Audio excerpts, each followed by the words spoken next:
Isang pinagpalang araw po sa inyong lahat, bayang karerista, kwentuhan, balitang karera with Bossing Arriba King. Muli, for today's video ay magbibigay na po tayo ng ating tips and giya para sa araw ng linggo, Sunday Racing, July 2026.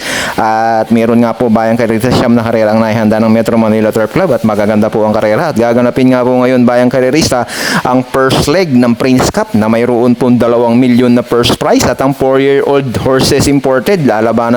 Maglalaban-laban din po ngayon at ang first leg ng Kings Cup na mayroon din pong premyo na nagkakahalaga din po ng 2 milyon. Bayang karerista, napakaganda po ng karera ngayon at paglalaba-labanan ng mga magagaling na kabayo ngayon sa industriya. Tara, simulan na po natin to. Let's go!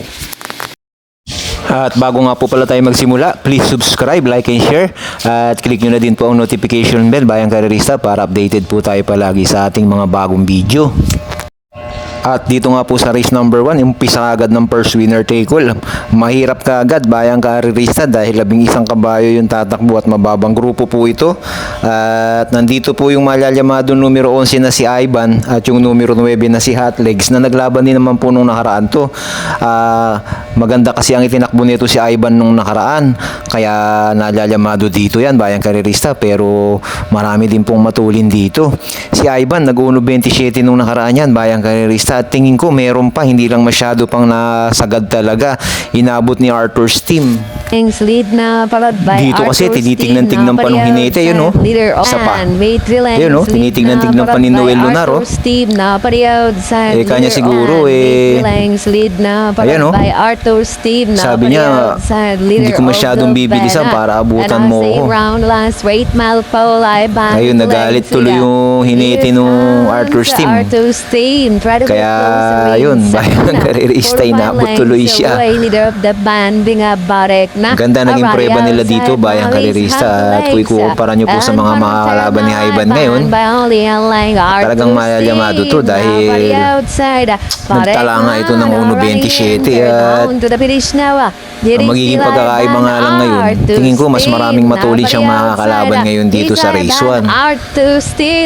Ayun, at inabot na nga po siya bayang karerista ni Arthur's team. And finally, Arthur's team, Ivan Barek na Hot Legs. At ayun nga po, 1.27 nga po ang naitala ni Ivan dyan, 127.6. At sa ganitong grupo na 1741, maganda na po yung preba ni Ivan na yan bayang karerista, 127.6. At natalo nga dito si Barek na at si Hot Legs. Kalaban din niya ngayon yan, ha, si Hot Legs at si Barek na nalalyamado din ngayon si Hot Legs, nakatip. So dito po sa laban na to bayang karerista, tingin ko ang ikatatalo ni Ivan dito kung sakasakali kapag ka medyo may nagpahirap sa kanya. Dahil nandito si Success of Times, nandito din po si Marengo bayang karerista na mga matutuling kabayo po yan. Pero palagi ko bayang karerista kung makakasolo eri si Ivan at makapagpapahinga sa kalagitnaan ay palagi ko bayang karerista baka sa meta na nila to abutin. Yun nga lang ay may mga matutulin dito, pero kung bibigyan ng importansya to bayang karerista si Ivan at hindi na lucha, tingin ko makakalusot, makakatawid bayang karerista. At ito naman po si Mirror of Justice, medyo maganda rin naman ang ikinilos nung nakaraan yan at tingin ko hindi lang din masyado inilabas yung laban niya na yun. At ito naman pong numero 9 na si Hot Legs, tingin ko bayang karerista kalabitin sakay po ng kanyang regular jockey si Boy Tapik. Palagay ko mamaya pagka medyo siniswerte-swerte to baka makakatapik na naman to si Boy Tapik at napakadalang na itong magpanalo. So dito po sa laban na to bayang karerista, diyan na rin ako lalagay numero 11 si Ivan at kukunin ko na rin second choice yung numero 9 na si Hot Legs na alam nyo naman yan si Hot Legs pagka inilabas yan dire-diretso po yan bayang karerista at kabisado po ni Boy Tapik yan kung kailan pakakawalan kapag labas. So dito 11 at 9 pero kukuha pa ako bayang karerista at pandihado natin yung numero 3 na si Iceman na sasakyan po ni si A. Reyes bayang karerista. Ito pong numero 3 na si Iceman nung nakaraan, nakita ko yan parang medyo hinaltak yan nung labasan. At tingin ko ngayon may tsamba din bayang karerista. Kung di ako nagkakamali, sila Shining Thunder ang kalaban nito nung nakaraan. Tingin ko may tsamba bayang karerista sakay ni Mr. Longshot. Charles Reyes. So dito, bayang karerista, 11.93 po tayo sa race number 1. Idagdag nyo po yung mga korsonada ninyo dahil total marami naman pong mga patok mamaya sa mga susunod na race. Good luck po dito sa race number 1. At dito na po tayo sa race number 2. Isang mahirap na karera na naman po ito dahil mababang grupo na naman. At pagagahan na naman ng gising to, bayang karerista. Dito po ang nakatip yung numero 4 na si Barako Eagles na sasakyan po ngayon bayang karerista ni JL Lazaro. At yun pong numero 9 na si Taipan 1. Yan po ang mga nakatip dito, bayang karerista. Tingnan nga po natin yung huling takbo niyang dalawa na yan, Barako Eagles at Taipan 1. Noong July 12, tumakbo yan si Barako Eagles. Naging tersero llamado yan. Kaso natalo po mangalawa sa Bugaw at mukhang hindi nabigyan ng importansya, bayang karerista. G's favorite Ma'am Jen ang nanalo dito. At ito naman po si Taipan 1, tumakbo din sa MMTCI noon June 9, 1,200. Naging pangalawa din sa Bugaw to. Dito sinakyan siya ni Ed Jigera at medyo hindi din maganda ikinilos. Awesome ko sila Essential Lady at Colisarol ang tumalo sa kanya, Taipan 1. So dito po sa race number 2, noong nakaraan sinolo ko yan si Barako Eagles dahil sa tingin ko talagang meron na. At iyan, palagay ko bayang karerista question nilabas lang, pero kapag ka po yan inilabas, tingin ko lamang na 4 Barako Eagles. First choice ko rin yan at second choice ko na rin yung numero 9 na si Taipan 1 dahil kung ikukumpara niya yung mga nakakalaban niya nung nakaraan, medyo mababa ngayon. Sila Essential Lady ang kinalaban niya nung nakaraan, tsaka sila Colisarol. At dito medyo mas mababa ng kaunti, bayang karerista si Taipan 1, isang di banderang kabayo. At third choice ko yung numero 2 na si Sky Plus na baka mamaya mapabayaan sa harap to, bayang karerista tapusin ni JR de Ocampo. Huwag nilang pababayaan to dahil may pag-asa to si Sky Plus. So dito, tatlo tayo, 4, 9 at 2. Kayo na po bahalang magbawas at magdagdag. Good luck po dito sa race number 2. At dito na po tayo sa race number 3. Isang mahirap na karera na naman to, bayang karerista. 1741 split na naman yung grupo na to. Pero dito, hindi ko na patatagalin ang kwento. Diyan ako sa numero 4, Bisyo Magserbisyo. Sasakyan po ni RC Simasyo ngayon. At ito po si Bisyo Magserbisyo ay bigyan lang din ng importansya. Tingin ko may premyo ngayon. May premyo yung laban niya ngayon at tingin ko kukuhanin ni Bisyo Magserbisyo yung premyo na yan. So dito solo ako. Kayo na po bahala magdagdag ng inyong kursonada dito, mga pandagdag pamproteksyon. Solo, Bisyo Magserbisyo. Good luck po dito sa race number 3. At dito na po tayo sa race number 4. Ito na nga, first leg ng Prince Cup. Muling magtatapat si Otto Cruz at si Student Regent. Na ito naman po si Student Regent ay minsan na pong tinalo ni Otto Cruz. Yun nga lang, sobrang galing po ng takbo ni Student Regent nung nakaraan. Nag-uno 35 po sa 1,600. At yun nga lang, inalis kay Jeffrey Sarate, bayang karerista. Ikaw, bayang karerista, ano sa palagay mo? Ba't inalis kay Jeffrey Sarate? Comment ka naman dito sa baba, bayang karerista. JB Hernandez ang sasakay ngayon kay Student Regent. At masyadong maigsi ang karera para kay Otto Cruz. 1,400 at noong nakaraan ay bayang karerista ay akala ni Student Regent wala na si Otto Cruz, pero nung pinakawala ni Patty ang dami pa pala. So dito bayang karerista, kung mahaba lang to susuluhin ko si Student Regent dahil nga po 1,400 Otto Cruz isang matuling kabayo, so dalawa tayo, wag tayong mag-iwan. So yan, Student Regent at Otto Cruz tayo, 2 at 6 bayang karerista ha. Good luck po dito sa race number 4. At dito na po tayo, bayang karerista, sa 4-year-old imported horses. At dito, muling tatakbo yung magaling na numero 2 na si Valentine Party at sasakyan po ng kanyang regular jockey na si Uno na mas lalo pa pong naging presibo sa huling takbo niya, nag 109 pa. At ang kainaman po dito kay Valentine Party, bayang karerista, na isusunod lang, hindi nagmamadali yung kabayo na to, bayang karerista, isinusunod lang ni JB Hernandez at bago likuan, biglang kukuhanin na ni Uno. Ganong kalupit yan, bayang karerista, si Uno kung humawak ng kabayo. Kaya ito, bayang karerista, kahit na 1,600 meters yung unang takbo po ni Valentine Party sa milya, dahil yung mga huling laban po niyan puro 1,200 at ito milya, siguradong magkakaroon po ng ibang senaryo to, bayang karerista. Maraming magtatangka sa harap, pero alam nyo naman yan si JB, hindi nila kayang gulatin yan. Siguradong magandang diskarte ang gagawin ni Uno dyan. Lalabas ng pang-apat, pangatlo yan, bayang karerista. At ang mga alaga nila Riot ngayon, sobrang gaganda ng mga kondisyon, bayang karerista. Kaya ako, hindi na ako magdadagdag dito.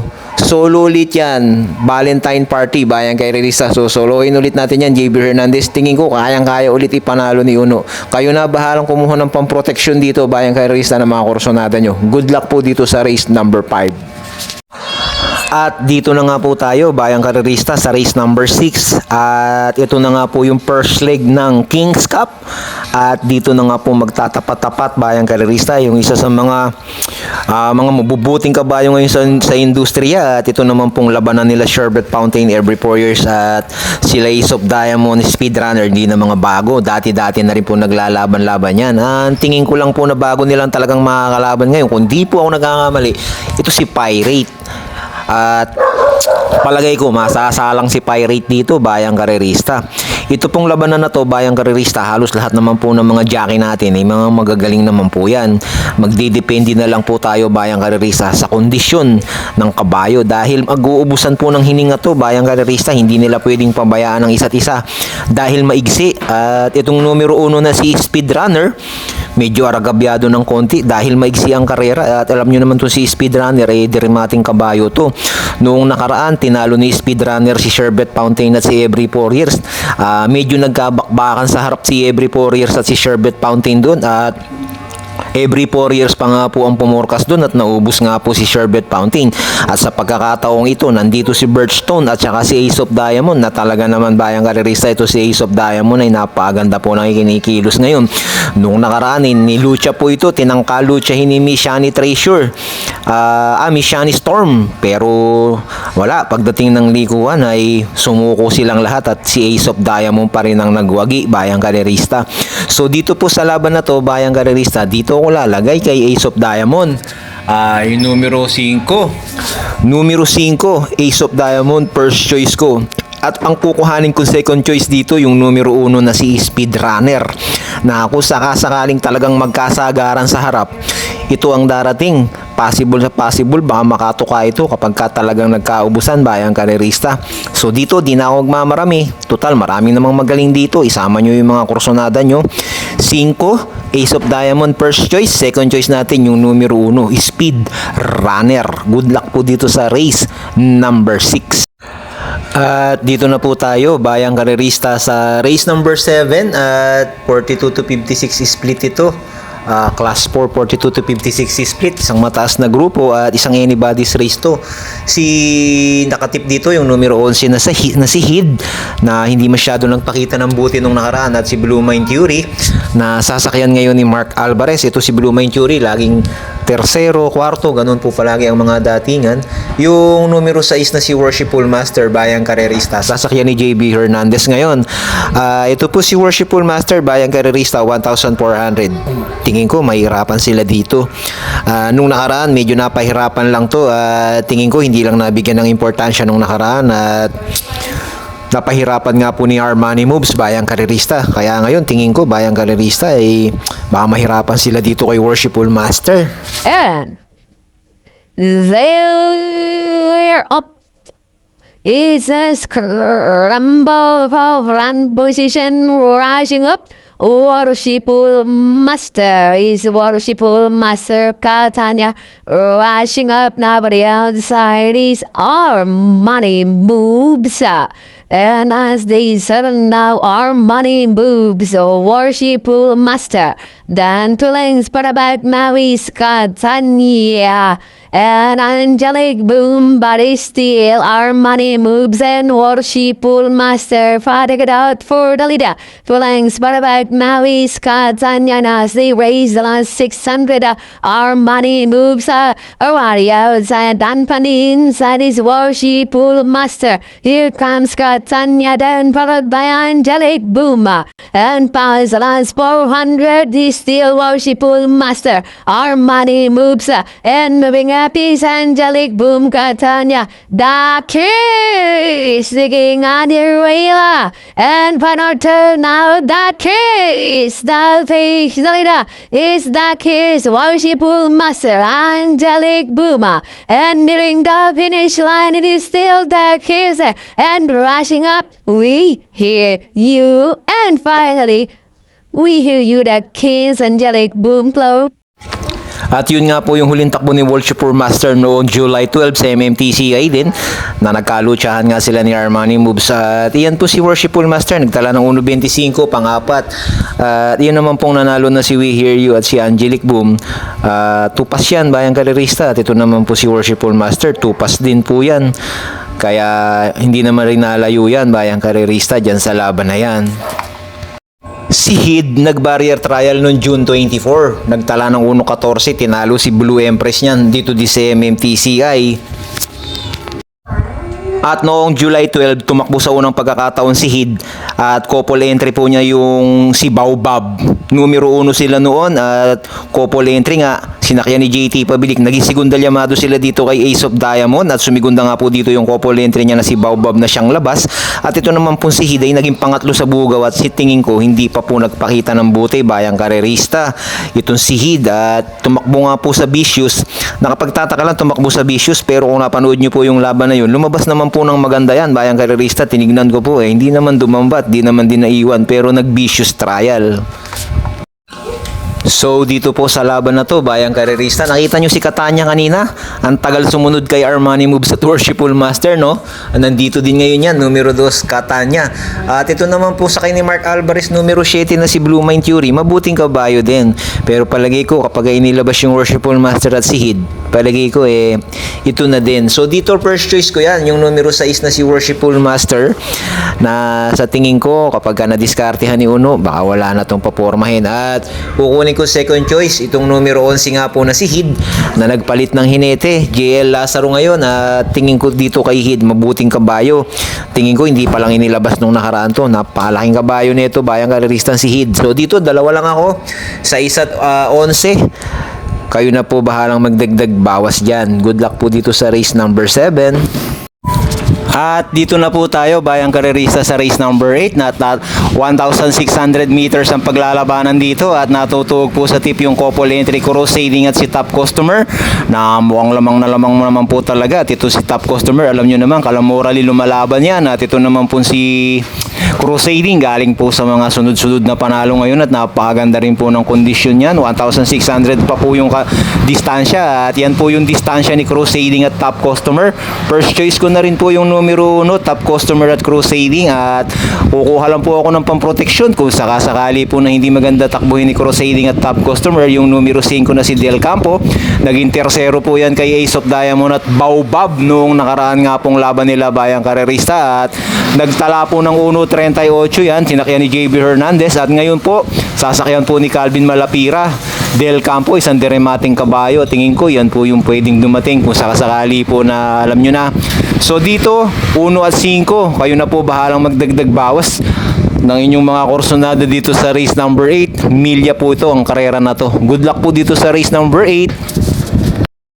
At dito na po tayo sa last and final race, race number 9, bayang karerista. At natutuhog na naman dito sa tip yung numero 3 na si Dinky Dudel, na galing po sa panalo bayang karerista. At si Adela Bella, Bill Jordan, at sila front runner, the best of my love, magkakalaban din po nung nakaraan yan bayang karerista. At ito si Cerveza, galing din naman po sa panalo bayang karerista. Tingnan po natin yung mga latest run yan at mga prebahan. Outside beyond compare, but it's still is their best side by an egg mangan on the outside, running by the least beyond compare. As the pill turns more minutes, there is their best side by a leg. Mangan on the outside beyond compare, with their best side this time by about to laser. Mamantana is on the outside and by beyond compare, and down to the finish. It is there is there. Besa now by about 5 days aber Mamantana, and finally Zer Besa. Second is Mamantana, then can. At ayun nga po yung naitala ni Cerveza, 1.26.2 sa MMTCI net. Kailan lang to? Last July 8 lang po ito, Cerveza. style and profile is running by the lottery outside Bill Jordan front runner. Light from the style and profile is running by the Bill Jordan. Style and profile by Hapalang got the outside light from the Bill Jordan and front runner. And it's their style and profile by a light from the front runner. Batang Pasay is running by the runner. But it's steady style and profile front runner on the outside. And finally, style and profile. Second is front runner. Close between light from the ace 8. Adela Belia Bill Jordan. At yun nga po yung huling takbo ni frontrunner Bill Jordan de la Vela noong July 8 din, 1,400 mmTCI at style and profile nga nanalo. Frontrunner 1.26 din. Si de la Vela pang-4, Bill Jordan pang-5, halos dikit-dikit lang din naman yan, bayang karerista. Reda, Naval Touch, Dinky Doodle now by the outside. Border Force now running in third. Naval Touch, Dinky Doodle fighting it out for the lead as they race the last 400 now. It's Dinky Doodle, Naval Touch, Border Force, Batang Kangkalu now in the middle. It's Dinky Doodle still in front and Border Force now by the outside. Dinky Doodle, Border Force now by the outside. Dinky Doodle, Balang Kanya, Border Force and Batang Kangkalu by the seal. Dinky Doodle, second Border Force. At yun nga po yung panalo ni Dinky Doodle, 1.24.4, July 12, bayang karerista at MMTCI 1,400 rin po yun. Sigurado magiging super mega outstanding to, Dinky Doodle. So dito po sa last and final race, bayang karerista, ako po first choice ko yung numero 9 na si Dinky, si frontrunner. At tingin ko si frontrunner ano pa to kalabitin pa. Marami na tong ilang beses na tong pumo-forecast, bayang karerista, at tingin ko ngayon bayang karerista madedehado, kaya kukuhanin kong pamprimera numero 9 frontrunner, at ang kukuhanin ko second choice yung numero 1 na si Adela Bela, na tingin ko nakapagpagpag na ng kalawang to, bayang karerista. At kung di ako nagkakamali, pangatlong takbo niya ngayon to, bayang karerista, at sana lumabas ng maganda. At kukuhanin kong third choice dito si Bill Jordan at si Cerveza, couple entry, isang Dermati, isang Di Bandera, bayang karerista. Pass muna po ako kay Dinky Doodle, at sa araw ng Sabado hindi maganda itinakbo ng mga kabayo na hawak ni Vicente, at natalo yung Sense of Joy at si Beautiful Things, nalyamado kasi, at ito malalyamado to si Dinky Doodle. Kaya kayo na po bahala magdagdag dyan, at alam nyo naman pwede nyo namang idagdag yan dahil malalyamado yan malalyamado. Pero ako di ko muna siya kukuhanin. Dito ako frontrunner numero 9, tapos yung Adela Bela numero 1 at saka yung Cerveza, at couple entry niya na si Bill Jordan. Good luck po dito sa race number 9, at mag-shoutout muna po tayo. Shoutout kay Idol Jun Buscas at sa Papoys OTB. Shoutout palagi. Boss Steven at OTB owner. Shoutout po sa inyo mga taga Papoys OTB. Idol Ronald Susim, shoutout sa'yo. At syempre, dyan sa may Top Shot OTB, dyan sa may Timog, Quezon City, sa mga bayang karerista natin dyan sa may Timog, Quezon City, shoutout naman sa inyo, mga bayang karerista dyan.